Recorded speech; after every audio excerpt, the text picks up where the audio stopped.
Денеска на владина седница донесовме одлука да се намали данокот на додадена вредност на бензините и дизел горивото од 18 на 10%. И доколку ова се земе во предвид, тогаш очекуваме цената на бензините да остане иста, односно непроменета, а цената на дизелот да се зголеми за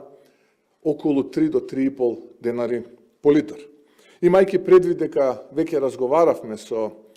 ОКТА и таму одобрија попуст од 2 денари по литар, а очекувам дека во текот на утрешниот ден Министерката за енергетика, минерални суровини и рударство ќе разговара со директорот на ОКТА за да се зголеми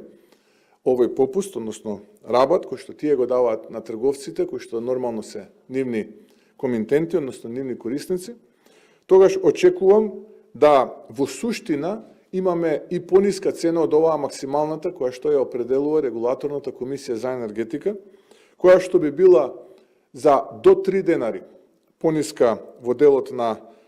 горивото, односно бензините 95 и 98 октанскиот, а за дизел горивото од прилика да немаме зголемување на цената која што и досега беше 92 денари.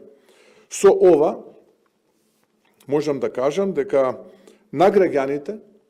им заштедуваме од прилика околу 200.000 евра на ден или некаде околу 1.500.000 евра седмично, имајќи предвид дека просечната потрошувачка е некаде околу 1.600.000 литри,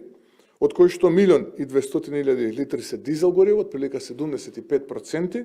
а останатите 400.000 се бензини 95 и 98 октански.